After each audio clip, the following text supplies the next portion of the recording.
Good afternoon, everyone. This is Queenie Clem with Queenie's Book Talk and Reviews, and I am your literary ambassador. And today I have Terry J on my channel. So I would like you to please introduce yourself to the readers. Who are you? I'm Terri J. I call myself the Cowgirl Shaman. I like that because cowgirl means down to earth and shaman means healer and connects you to the other side. So those are the things that I do. Okay. Now, what is your genres and what attracted you to those genres?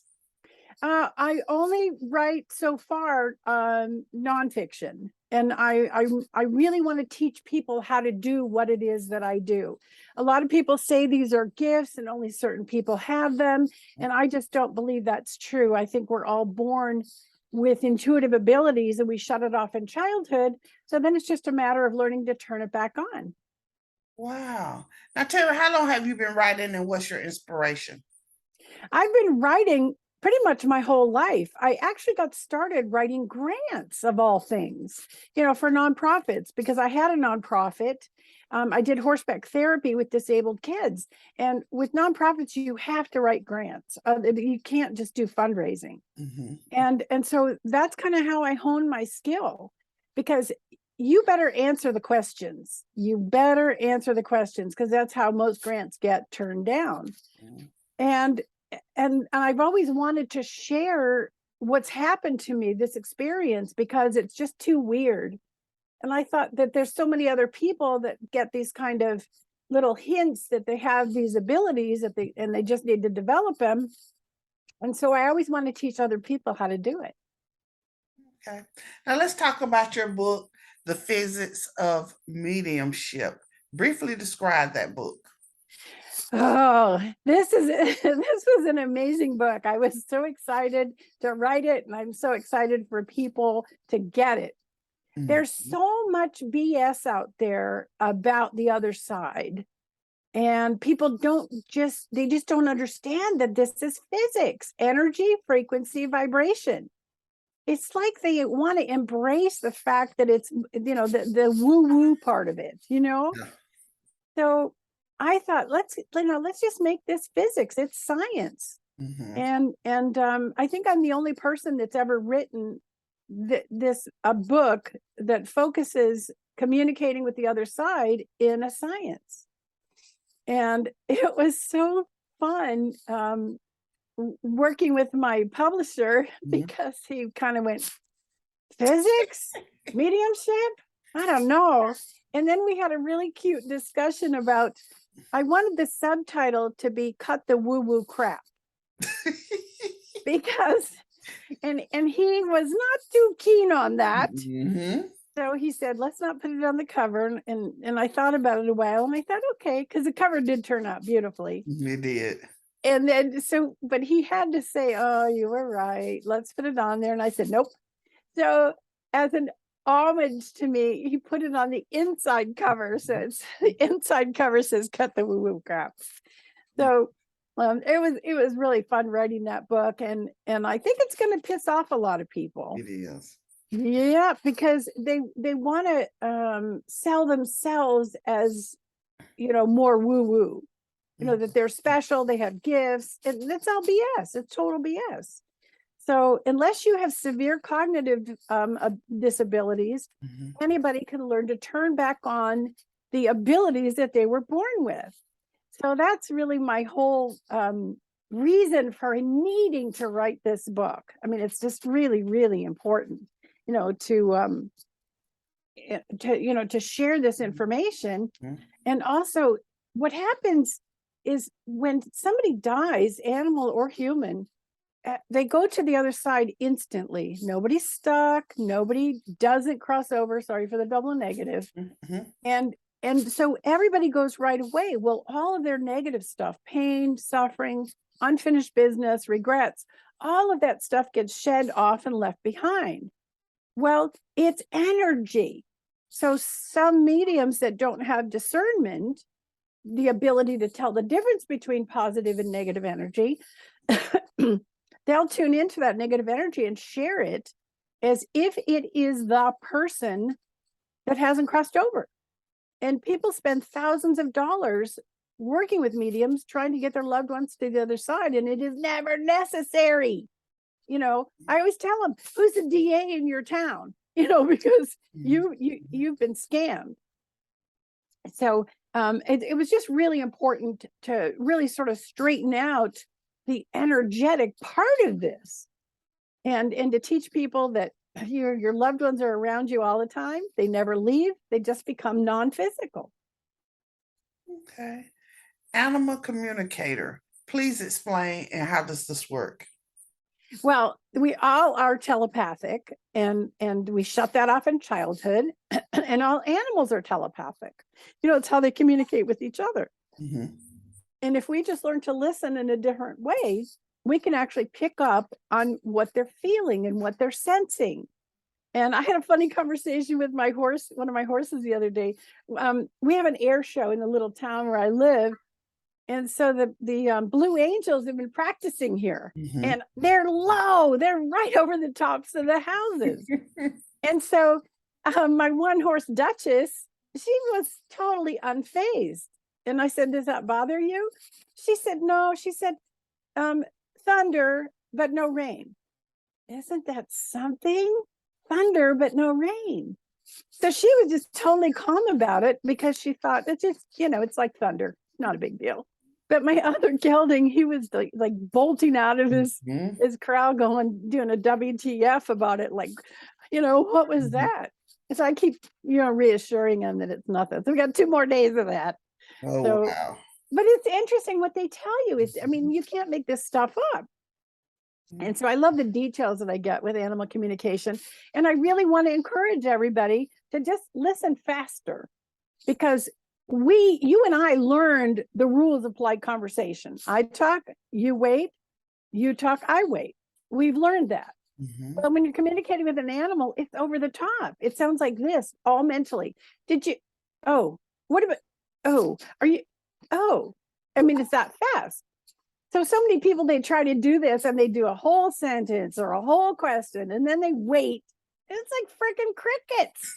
They're going, I'm not getting anything, And so we just need to learn to listen in a different way. And with animals, it's a smell, a taste, a sound, a feeling. And the feelings can either be emotions or pain, or even something tactile.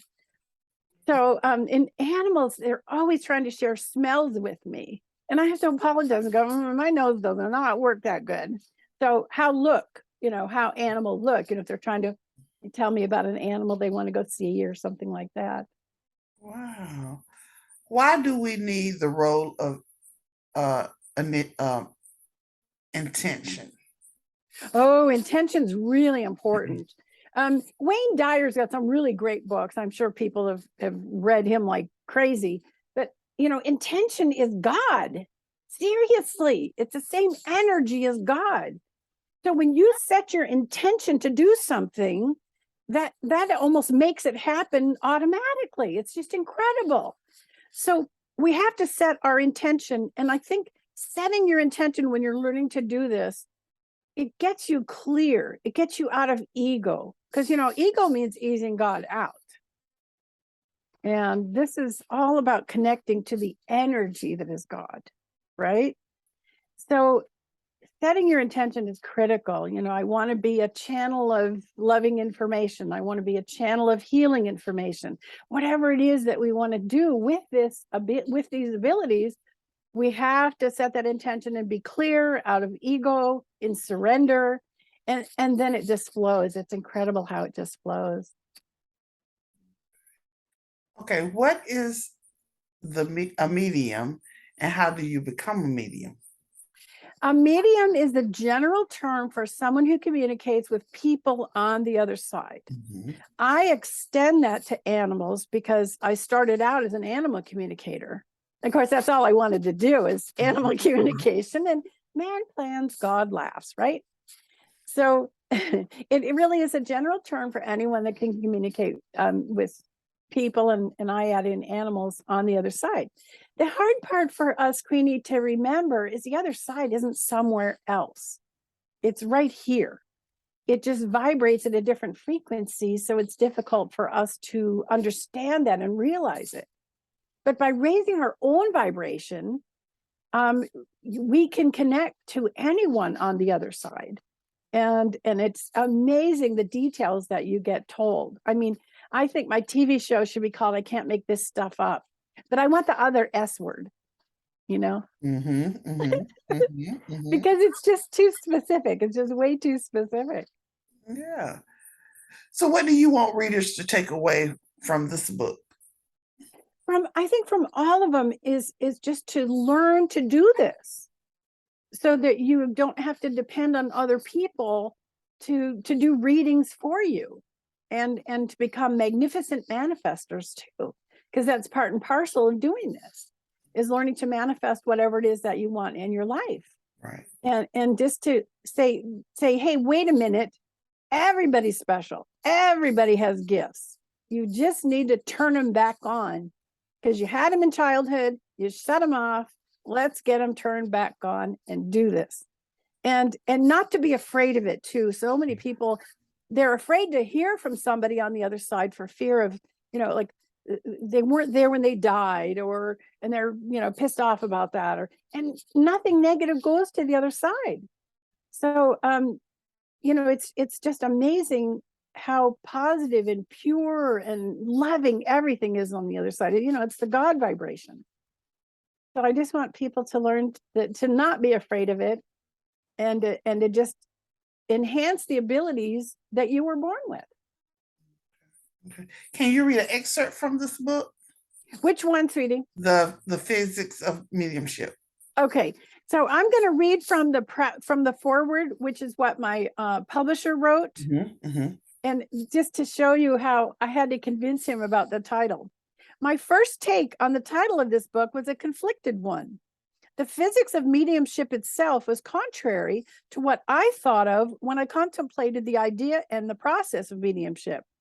Like most other people, I classified the controversial subjects of mediumship, psychic ability, intuitive communication, channeling, and the like to be ethereal and mostly ungrounded in physical science. Few books I had ever read or edited approached the subject from the standpoint of physics or science.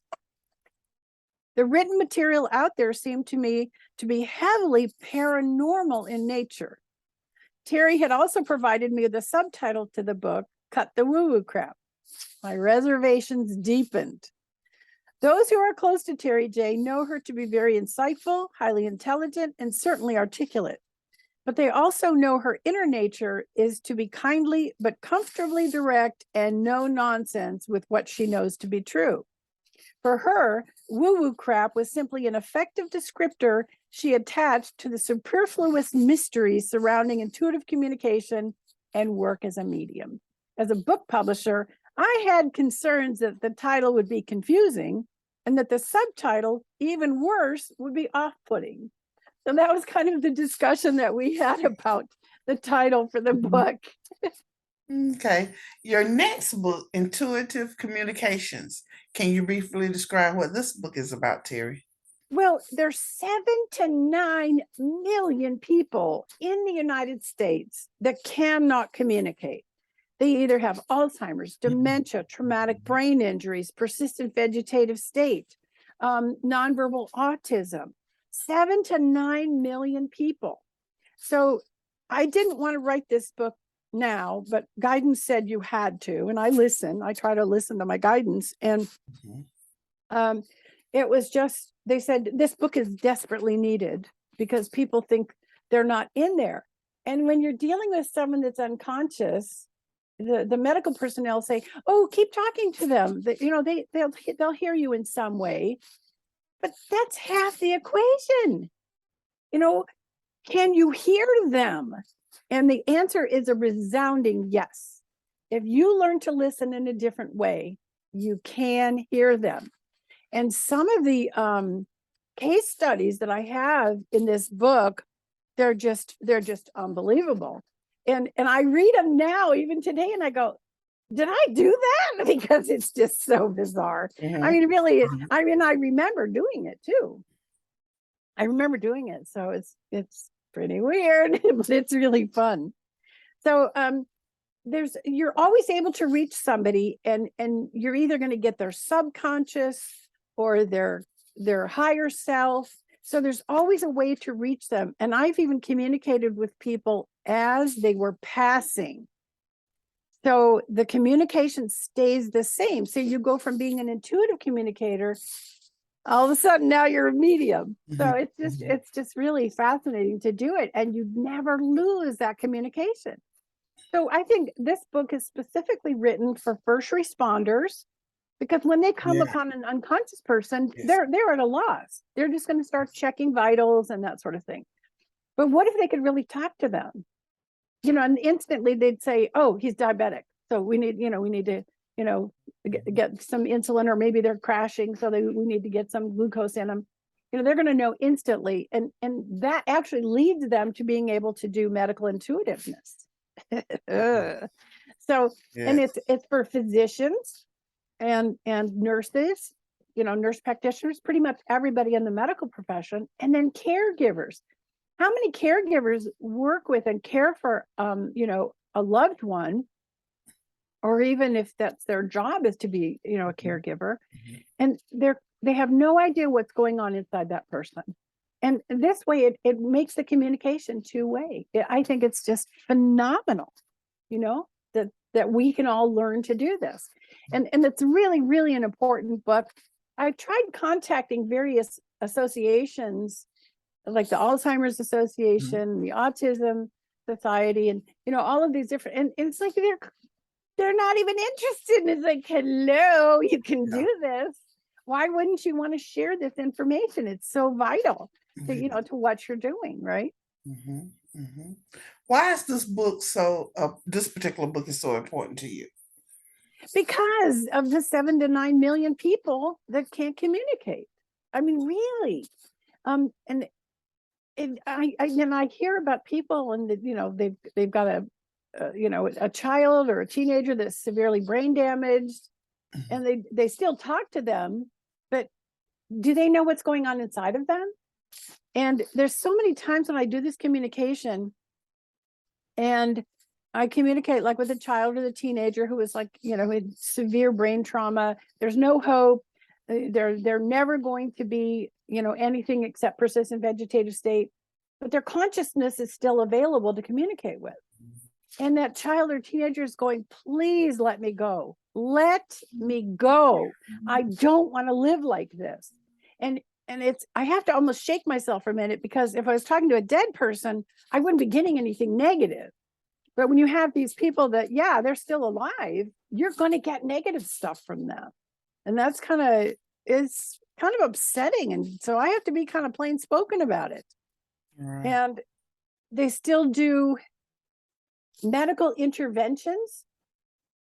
Like if they get an infection, why wouldn't you just let them go from being, let them get septic? I mean, to me, that would be a blessing. And it's like, "Oh no, we've got to give them antibiotics." And I just want to go, why? They don't want to be here. They don't want to be in this state. You even talked about it before this happened. They don't want to be kept alive like this. They have no quality of life, none. And so I have those hard discussions with people. But I think it's really important also to look at energy healing, because if somebody has like a recent injury or something, can we do energy healing and help heal them? Because we're 99% energy and only 1% physical. And so energy healing in a non-trauma situation, trauma, if you've got trauma, boy, you need a trauma surgeon. You need, a trauma hospital. But for all other things and diseases and disease processes, energy healing should be the go-to, and it's not.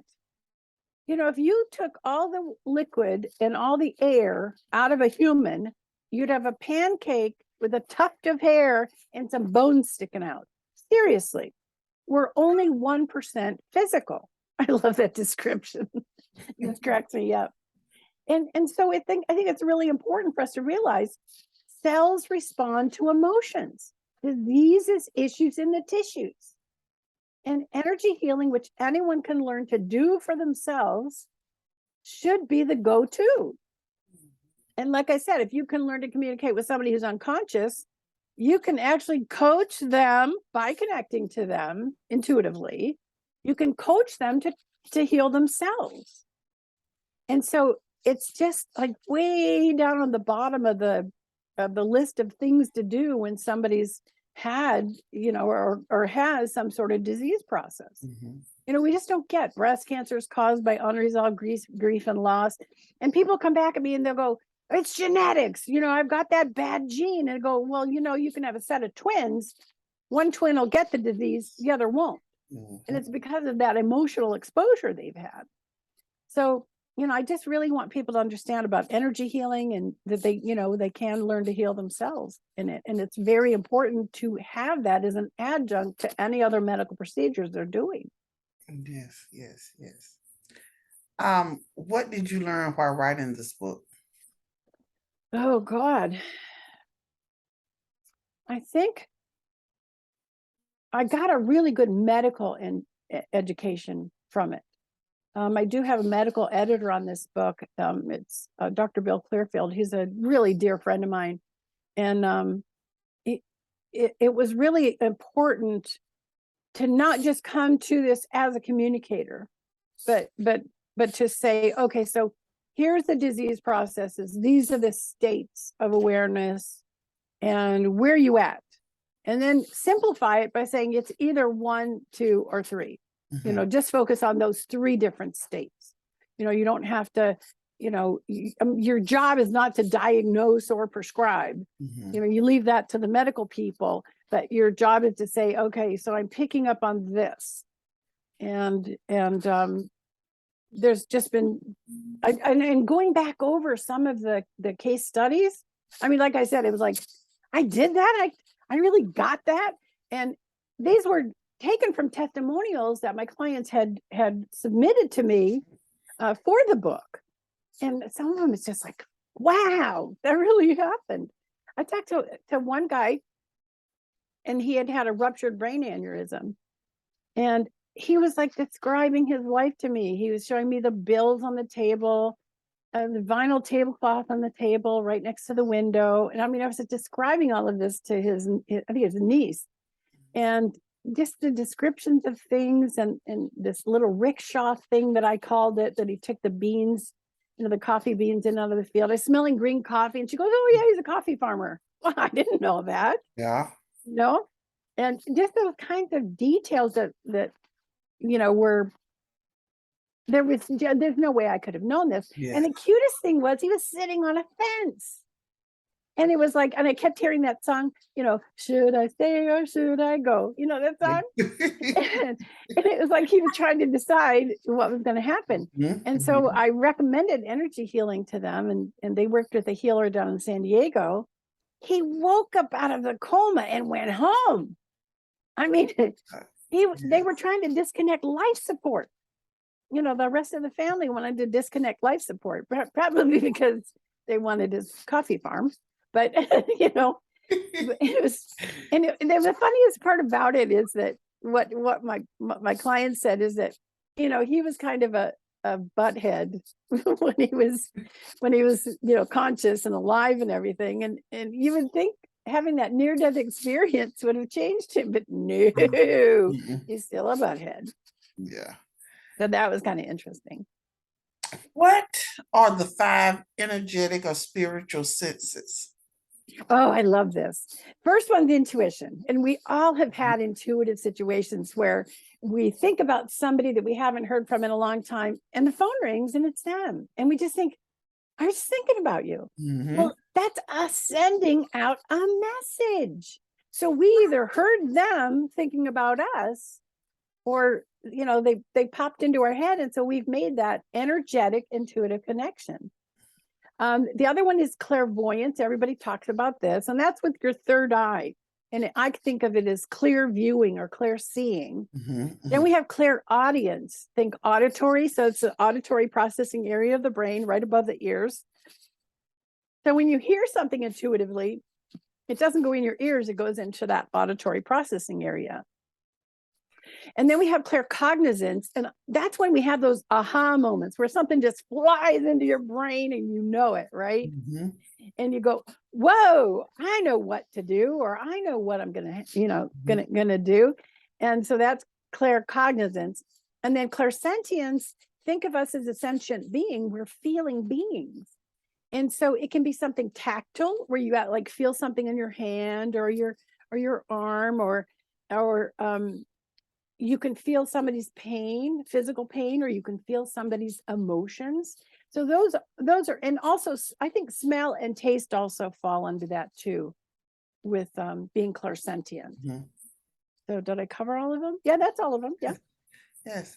Okay, Yeah. you said when a loved one dies, 1% of their physical body returns to being clear, positive energy. Can you please explain that?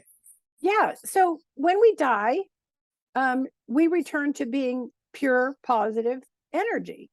And so we go from being 99% energy to being 100% energy. And so the only thing we leave behind is the 1% physical shell. We're energy beings in a physical body. It's not the other way around. It's not that we're a, physical body that has this spirit inhabiting us. Mm-hmm. It's the opposite way. So, it's just really important to know that we're energy, when we're all love energy with the intention to create. I think about this too, because we have mitosis in the cells, right? Mitosis is the creation of energy.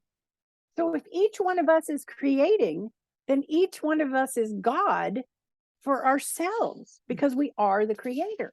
We think so, most religions teach we're detached from God, but we're basically God beings in physical form.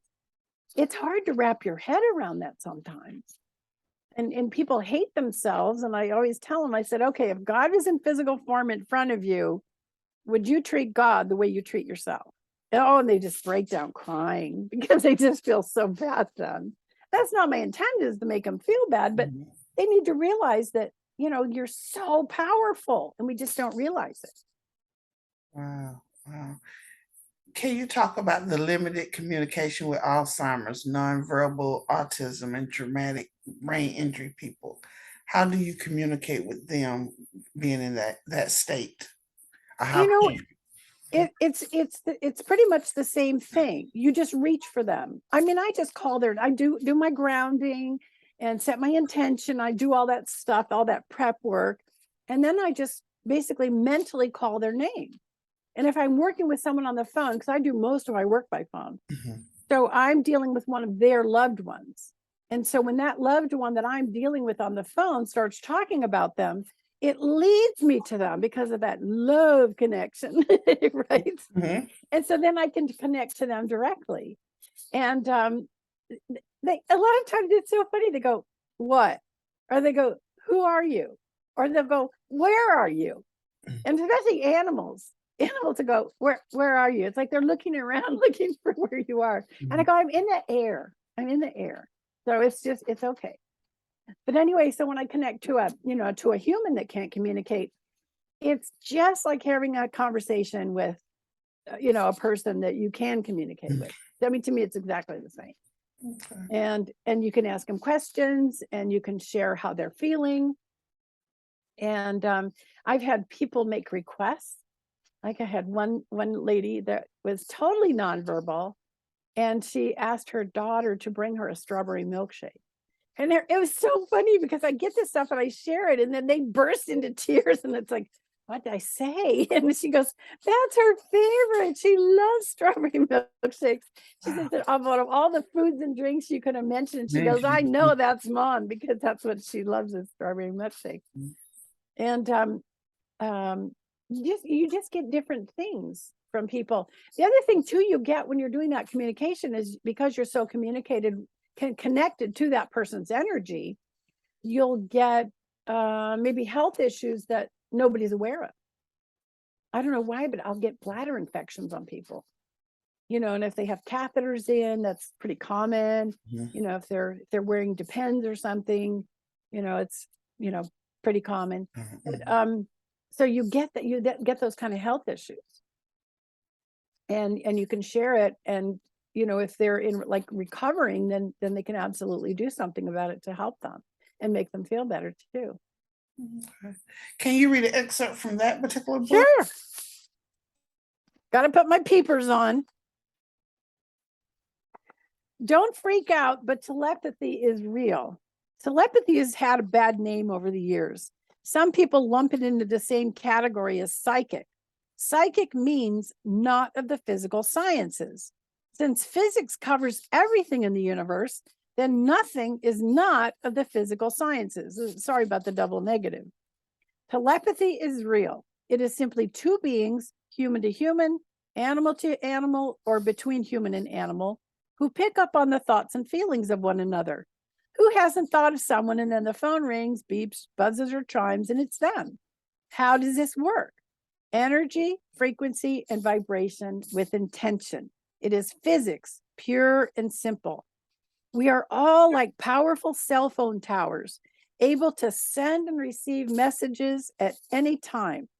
We can pick up on visual images, tastes, smells, sounds, or feelings, and the feelings can either be emotions or pain.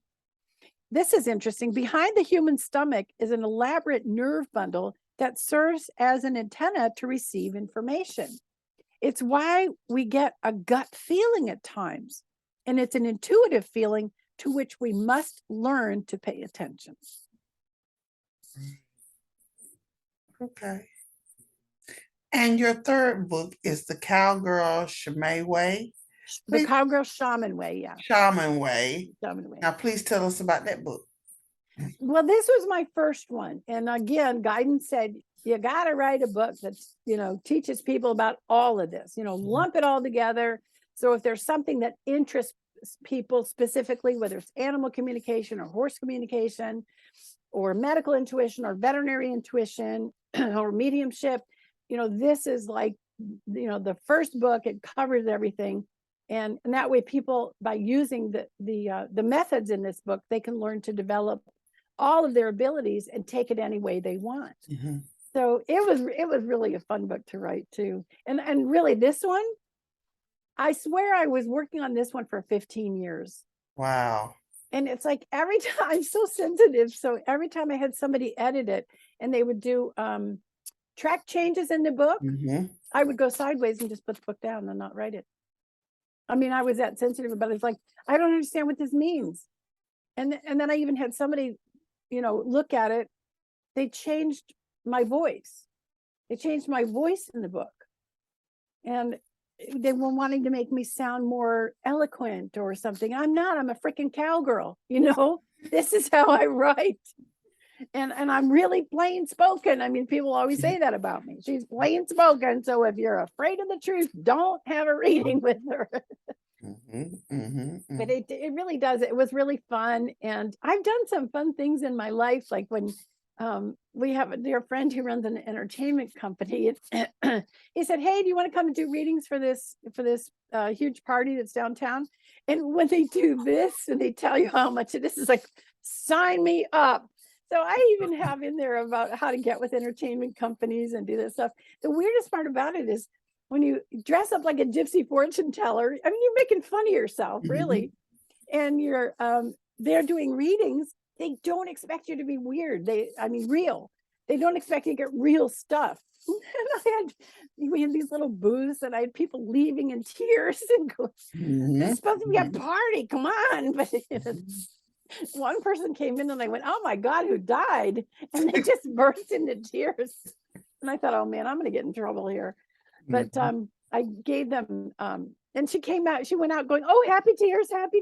Because I was like, oh God, I'm going to get, fired here and, not asked back or something. Mm-hmm. But her loved ones on the other side were coming through like, we've been trying to get a hold of her, Wow. It reminds me of that stuff of what we've been trying to get a hold of you about your extended car warranty, right?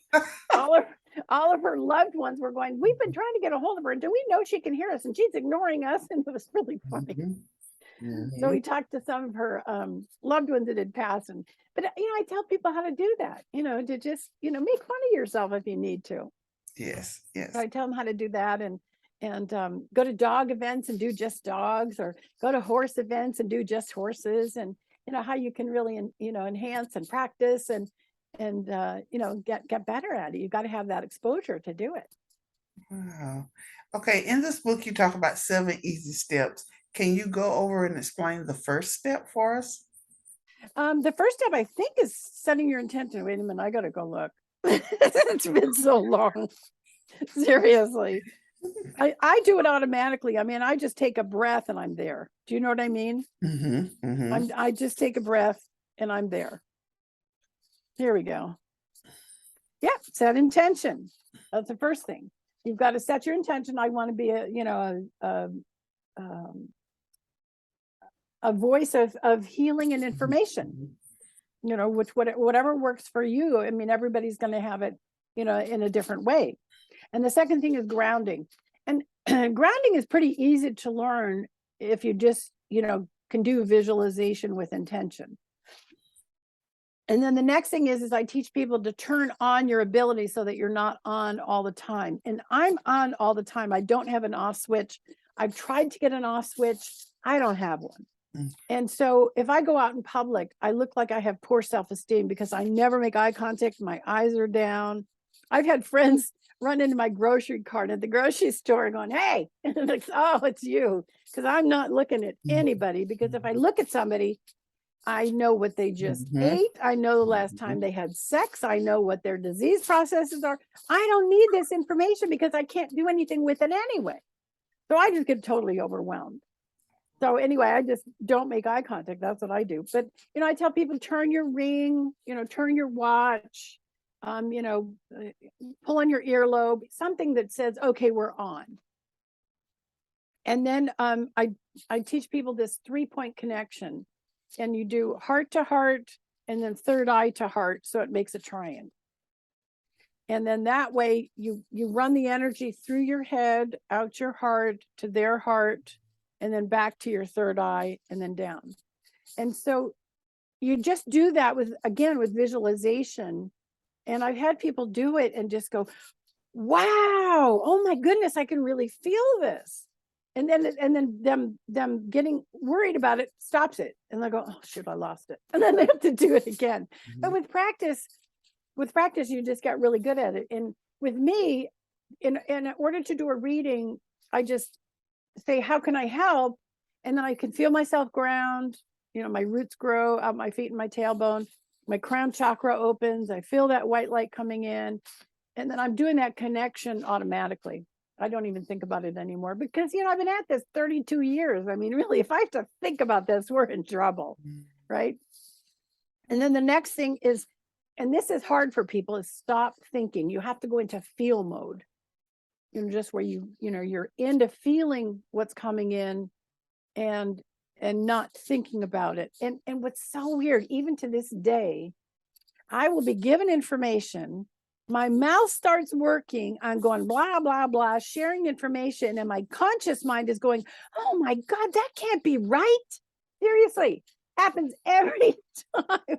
Wow. Especially when it's really weird, Queenie. It's really fun because you feel detached from yourself. Like, okay, there's the mouth working. And I'm over here going, that's nuts. That can't be right. And then your clients go, oh my goodness, how can you know that? And it's like, oh, okay, I guess we're plugged in. I guess we're getting it, right? And then you relay the information, and I just try to relay it as kindly as possible. I mean, there's so many times I want to go, you're a freaking idiot. Why did you do that? You know what I mean? They did something stupid like leaving their dog in the back of the pickup and the dog's dead now. And but being judgmental is not going to help them. You have to be compassionate. And everybody makes mistakes. We're here to make mistakes, learn from it, and go make new mistakes. And the trick is to not make the same mistake over and over, right? And then once you relay the information, you disconnect. You disconnect from them. Whatever you do, if you pull the other earlobe to disconnect. And I also pull back that 3-point connection too. And you just, sometimes I even take the person and, surround them in a bubble of white light and just wish them well. It's so fun to do it. It's just so fun. And just following those steps and boom, you got it. The hardest part for people is to learn to listen faster. That's the hard part. because they want to get so much into their question or their thought, and they miss the answer. And so if I could give people that one bit of guidance, like everybody has dogs and cats and they love their animals, but they get into these wordy sentences and things, and the dog's going, I already told you what the answer is. I already told you. And the person's missed it because they're into their question or something. So it's, should I, oh, what, oh, it's that fast, Wow. So I think that's the biggest part, Queen. Okay. What surprised you the most when writing this book? How much stuff I had. Oh my goodness. And even again, when I go back and read the testimonials that I included in the book, it's like, case study, it's like, geez, that's weird. I still feel so normal. I really do. And yet when I do a communication with like one of my animals and I get the desired result, I'm like, oh my God, that worked. One of my horses was real antsy when I was riding him last week. He was snorty, and he sneezes when he's upset. He just, you can tell he was pissed. And it's because we had just fed their mid-morning hay, and he thought another horse was eating his hay, because I pulled him off of it. And I told him, I said, no, your hay's in your stall. And I sent him the mental picture of his horse his hay in his stall. And I said, we're only going to ride for a few minutes because I'm trying to rehab my hip, so I can't ride very long. And it was like he melted. He just went, oh, and just melted. And then he was just so calm and relaxed. He stopped all the sneezing and fussing. And it's so amazing when you do that. And like Dutch is telling me, oh no, it's like thunder, but it's not raining, about the jets going by overhead. It's, even still when you do it, it still seems so surreal. It really does. And when you get stuff for other people, and then they call you back or they phone you back and then or text you and they go, well, you were spot on. It was, this and this, especially when you're doing veterinary intuition or medical intuition. The results to me are just astounding, and I get recommendations from veterinarians and from physicians. I have physician friends that'll come in and go, I'm stuck. Tell me what's wrong with this person. I get head trauma hormone syndrome on people a lot. I know a lot of people don't realize this, but you know how all the football teams do concussion protocols? And there was just a big brouhaha about what team has the turquoise uniforms? Miami Dolphins, I think. Yeah, and they had a guy that had a concussion and they just let him go back and play. And it's like, not a good idea. Right. And when you get head trauma, it screws up your hormones. And so I've talked with men that sounded like they had PMS, no joke. And when they go and get their hormones checked, it's like, oh my God, you have way too much way too much estrogen. Because it just, our brain is like butter. It's mushy butter. And our skull is as hard as a rock. So whenever you get a concussion or, even a TBI, you're sloshing that butter brain around inside a rock. And the pituitary's in there. And the pituitary goes, we don't know what to do anymore. And so it just starts sending out wrong signals. And so it really messes with your hormones. And I pick up on that so much, especially with all the horse people that I work with. And we'll work on their horses and then they complain about how they feel. And I go, well, you have head trauma hormone syndrome. How many head traumas have you had? I'm a horse person that doesn't wear a helmet. So a lot. And I tell them what to do about it. So it's just fascinating the stuff you get. I'm excited for every reading that I do. I really am. Excuse me. What inspired you to write this particular book? I knew my first book needed to cover everything. And then I knew that I would specialize into the different areas. So like right now I'm doing a dog book, and then I'm going to do a horse book, and then I'm going to do a cat book. So I wanted people to understand that this is something that everybody can learn to do. These are not gifts.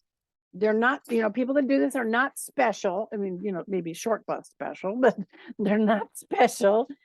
And that everybody's doing this anyway on some level. So why not enhance it and learn to do it so that you can improve your life? It really helps with relationships and finances and health in all ways when you listen to that guidance that you get, right?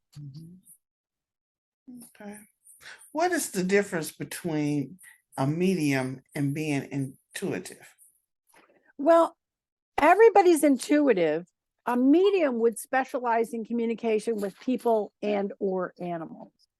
That's the main thing, is a medium talks to dead people.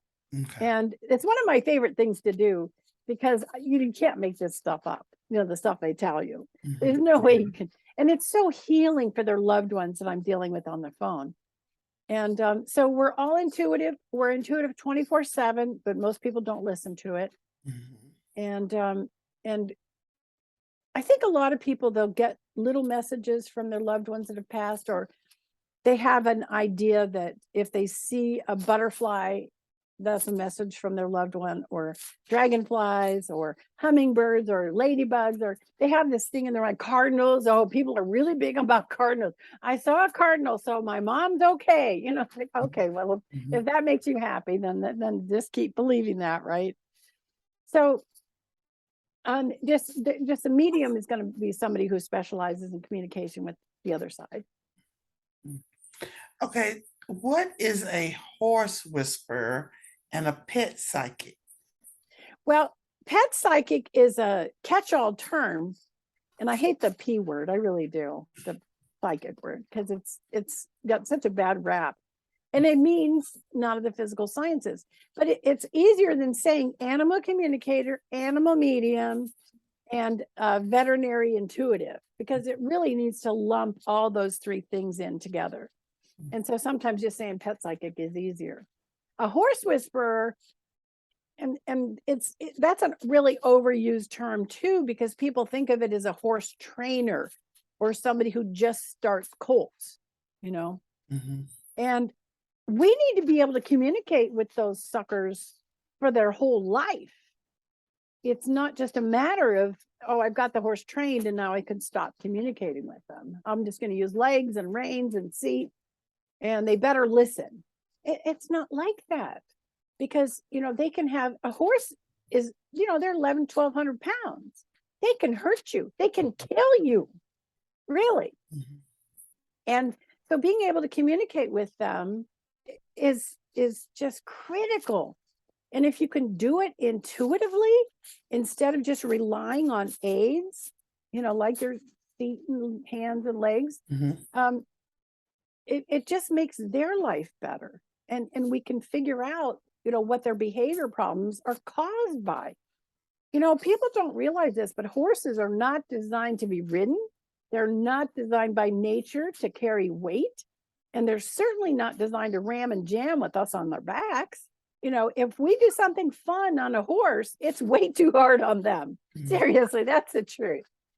And so they have to have regular chiropractic care. Regular. I mean, and there's people that specialize in doing chiropractic for horses. Isn't that incredible? Wow. And they get acupuncture. And then I like the electric stuff. Accuscope is probably my favorite, because I've had it done on me. It's FDA approved for humans. And it's microcurrent therapy, and it reads the conductivity of the tissue. It juices it back up and then shuts off. It's incredible.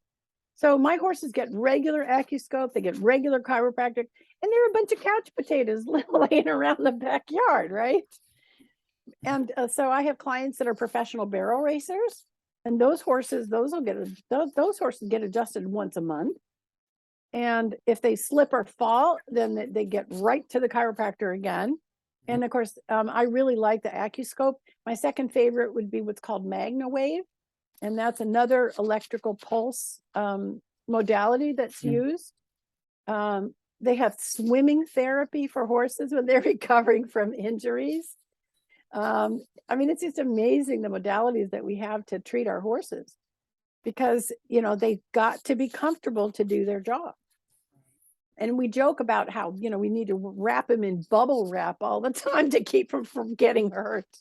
Yeah. But they're so much fun. Oh my God, I love horses. I'm really addicted. I mean, I'm addicted to horses. And one breed in particular, I have halflingers, which are draft ponies. Mhm. And they're just incredible because they're full of piss and vinegar. They're a little stubborn. You ask them to do something, they're like, let me think about it. And it's like, well, no, you need to do it right now. No, I'm still thinking about it. They're just fun. They really make you work. They make you work mentally, emotionally. But it's so amazing when you have that partnership with them. Oh God, it's pure heaven. I rode yesterday for about 45 minutes and I'm feeling it today. And because like I said, I'm rehabbing a hip but it's like nirvana. When you've ridden your whole life and then you had to go a while without, and then you get back on and your body just goes, oh, and it just melts into the horse and you just, oh God, it feels so good. And then doing the animal communication, oh my God, everybody needs to learn this. They really do.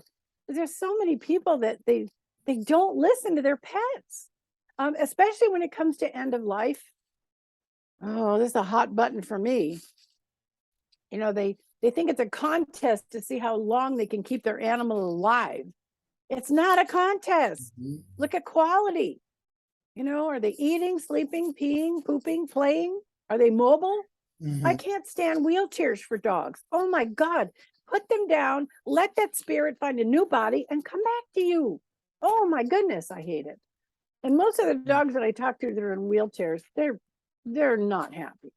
They look happy, they'll play, but they're just not happy. And as soon as they pop out of their body and everything is functional again in an energetic state, they're just so happy again. And so I think we really don't look at quality of life issues with animals. We don't want to let them go. We want that fur face and that body, and that spirit. We want that spirit and that fur face, and we don't want to let them go. And what we don't realize is that they reincarnate so easily and so quickly and come right back to you if we allow for it. So I think people need to just become more aware of that.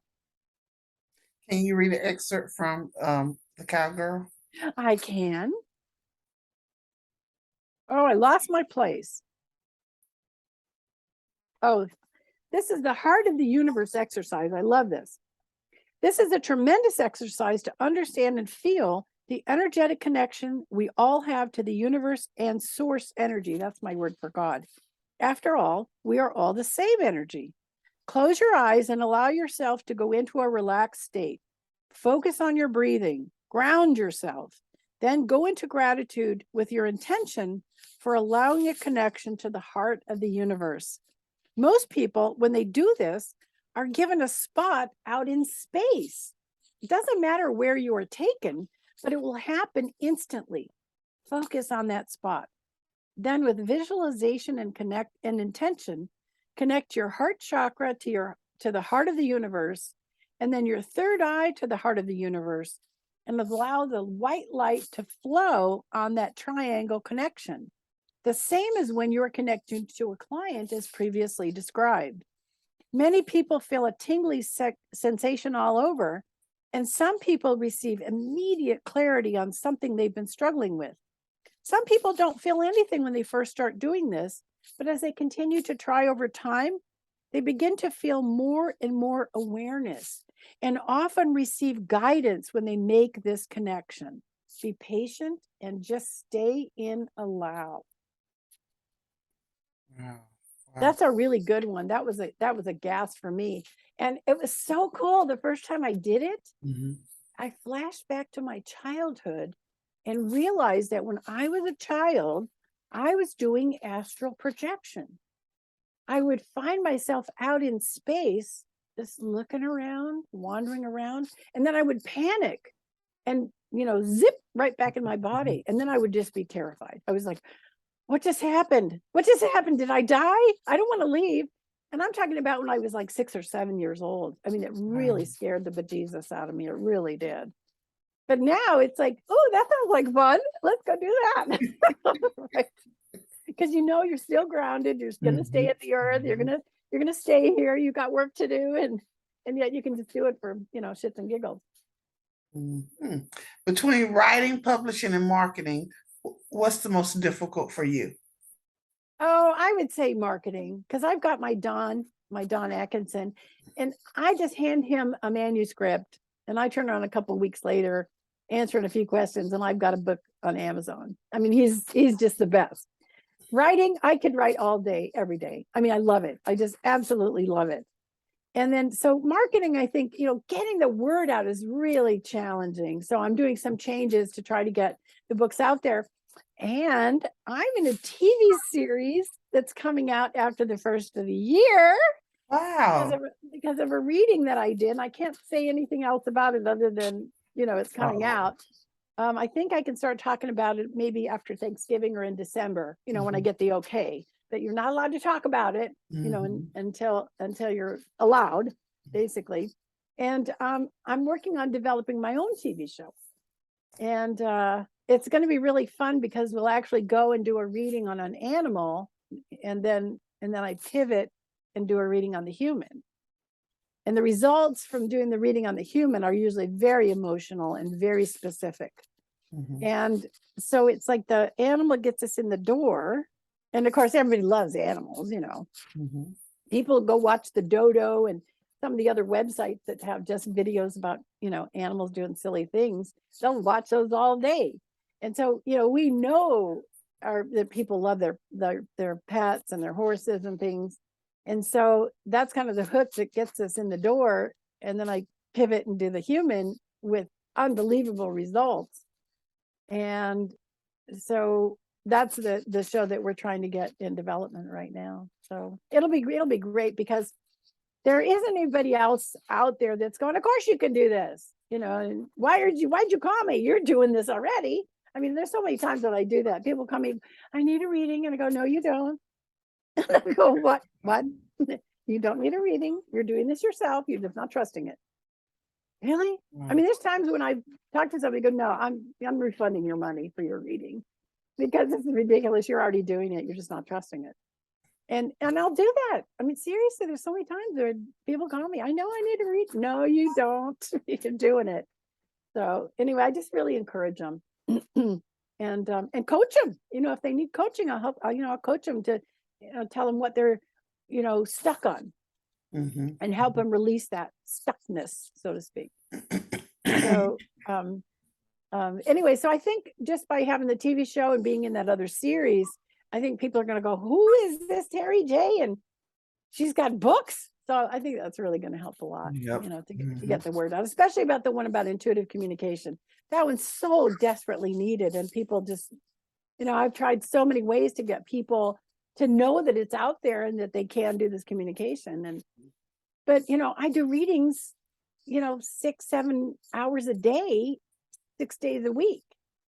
So, marketing is like, and when am I going to do that? Right. Because you got to have a life too. But I love my work. I just love it. I love helping people. Okay. What has been your greatest accomplishment thus far in your literary career? I think just having 3 books in 2.5 years. And I'm a third done on my dog book. And I think that's, my publisher calls me a prolific writer. So I went, that's prolific? And he goes, Terri, some people take 5 years to do one book. All right. And I really am disciplined about doing the writing. I love it. And I love sharing this stuff. And so I'm really driven to write. I mean, if I didn't have to do readings every day, and because that is my living, I would just be writing all day, except I would take breaks to go ride my horse. I would do that. Yes. That's perfect life, writing and riding your horse. And to me, that would be freaking perfect. Yep. Do you have a private practice, and how do you get your clients? Oh, I get most of my clients from Facebook. It's unbelievable. Because somebody will post a testimonial about a reading that they had, and then that they let their friends know who are not friends of mine on Facebook, and I just get inundated. I mean, seriously. Fallon Taylor is world champion barrel racer, and she wanted a reading, And so I did a reading, and she was going to show the whole reading on one of her podcasts. Mhm. And I gave her so much private information, she couldn't share it. She goes, I don't want people knowing that stuff about me. Mhm. Mhm. So anyway, but when she did use me for on one of her horses that I helped her with, those the 2 months around that, when that came out, oh my Lord, I had to go to 7 days a week, and I was doing 8 hours of readings a day, when that happened. Wow. So just word of mouth and recommendations from people is really how I get most of my clients. I do put out newsletters every month that people can sign up for on my website. And the problem I have is that I'm cheap. I'm really inexpensive. My rates are 50 and 90, and there's no limit on the number of subjects. So I'm like one-stop shopping for, all of your intuitive needs, right? Mhm. So I do put out the newsletters and share information with people that it's always, helpful and things that they can use. And so that's how people hear about me, is mostly on Facebook, really. Wow. And then I do a lot of radio shows and podcasts just like this, and put them on my website, and that's how people find me. Okay. Okay. Have you ever done seminars, workshops, or trainings, and will there be any in the future? Yes, and yes, I've done a lot of them, before, pre-COVID, I did a lot of them. Mhm. And I'm trying to get it to where I've got my workshops online, so that people can either just download them and Mhm. and do Mhm. and use them, or I might do some locally. Anybody that wants to do one in their area, they're welcome to contact me to do that. And I love to do them as a benefit for like therapeutic riding programs or humane societies, those kinds Mhm. of things. Mhm. And I do a good split. I do a good split with them. So they get all the people to attend, and we do all the ticket sales from here. And then I just show up and do it. And it's really fun because it's just a 1 day seminar. It's one day, because people get the book ahead of time. They get this one, the Cowgirl Shaman Way. Mhm. If they want to do a medium workshop, I can do that too. I really do workshops in all aspects, but they get the book ahead of time. And it's so stinking cool, Queenie, because in the morning I just answer questions. Then we break for lunch. And it's so cool because I pair people up. And we're talking right after lunch, they're going to do readings for each other. And they're shocked. They're absolutely shocked because they thought there was some big deal, or, that they need a 6-week course of study or something. But I just make this so simple to understand and to grasp. And so they're actually doing readings for each other, and they do readings for each other. And then I make everybody switch. And they're like, oh my goodness, we're doing readings. Well, yeah, you're doing readings. Of course you are. Mhm. And I make them do it without photos, no photos of animals allowed. They have to just connect energetically. And that way they can really start doing them over the phone for other people too. My favorite thing is when somebody says, I don't need you anymore, and I'm actually doing readings for a living. I'm so happy for them. I really am. Like, yes, you go. And so, yeah, I really hope to do a lot of seminars, and I do shows. One of my favorite things to do is casino shows. And I've done a couple, like at the Atlantis in Reno. And it's really fun because most of the time, if you see a medium, if you go to a medium show, and there's lots of them, they Mhm. talk for 45 minutes and they do 15 minutes of readings.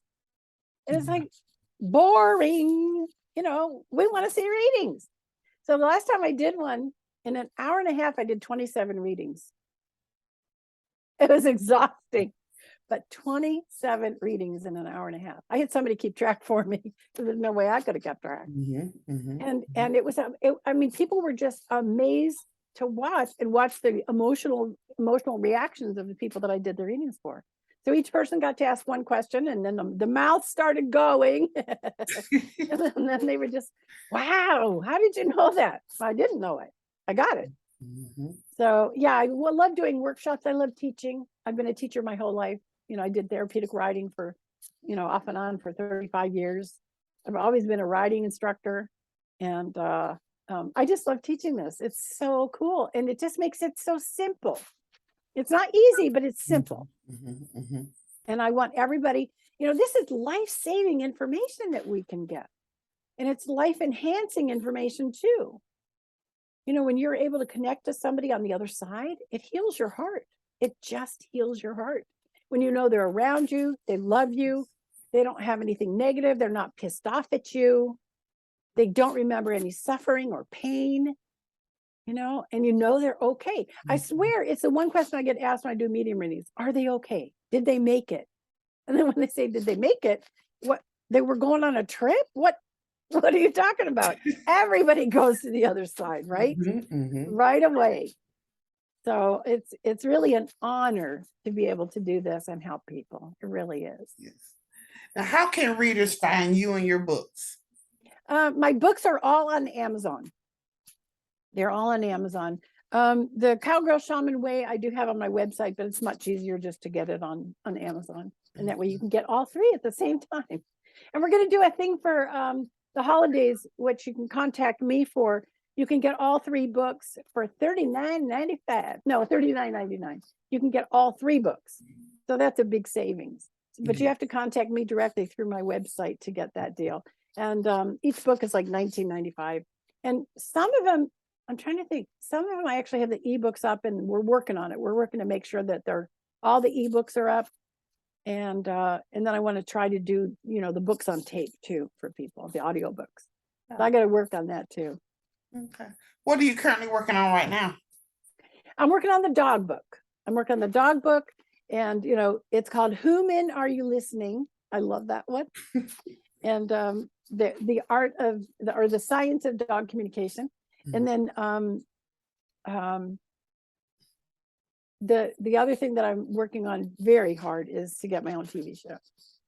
And I think it's going to happen. I think it's going to happen because of the other show that I'm in. So are you on social media? And if so, what are your handles so readers can reach out to you? My best one is just Terri J on Facebook. And I think there's 3 numbers after it. But you can tell I got a cowboy hat on. So I'm probably the only Terri J with a cowboy hat on. And I am on LinkedIn, and I do tweet, once in a while I'll tweet my newsletters. But Facebook is just the most funnest. It just is. I love the silly stuff that's on there. So, and that's where, I think I'm almost maxed out on friends, and I'm actually starting a fan page on all of them. There's going to be a Terri J fan page on all of them. So on all the social media. And I think even one with videos, Instagram. So, but I have somebody else doing all that for me, so I'm just not sure about it yet. Once I get it all lined out, or he gets it all lined out, then I'll do a newsletter that'll tell everybody about it. And you can go to my website and sign up for readings. It's terryj.com. And then you can also sign up for the newsletter if you want just the newsletter. And I don't do it too much, I don't take it, and I never sell my information. Oh my goodness. So that's the best way to get a hold of me, is there. Okay. Is there anything else you would like to add before we close, Terri? I just want to thank you so much for having me. It's really been an honor to be on here and be able to talk about my books. Thank you. And just for everybody to realize that you're born with these abilities, and you just need to learn to develop them. They're not gifts. You're not special. Just, you can do it. Anybody can learn to do it. Now I want to play a little game with you called This or That. Okay. Are you a morning or night person? Oh, morning. Coffee or tea? Coffee. A pantser or a planner? Say that again. Pantser or planner? Planner. Okay. Physical book, audiobook? Physical. Music or silence while writing? Silence. And the last one, cat or horse? Horse. That's a silly question. Just just had to throw that one in there. I can't believe you even asked that, Queenie. I had God. to throw that one in there. I just had to throw But you have to understand something. I love all animals. The only reason I can't have a cat now is because of where we live. They end up being coyote food. So that's the only reason I don't have cats right now. I love cats. I would have 47 of them. I really would. And dogs, I have one dog that's going to be 16 in December. And I just don't want to upset her apple cart by getting a puppy. But I want to get, 3 or 4 puppies, when she passes. But she's got great quality of life. She gives us all hell. She's out there barking at the horses in the morning and anybody that goes down the street. And she's pretty deaf and she's got cataracts. But this dog is so spoiled. She gets massages every 3 weeks, chiropractic a couple times a year. I mean, she's really spoiled. Wow. Yeah. Well, But thank you for coming thank you in so today, much for, Terry. I really appreciate it. oh, thank you so much for having me, Queenie. Anytime. All righty. This is Queenie Clem with Queenie's Book Talk and Reviews. Happy reading. Bye, y'all.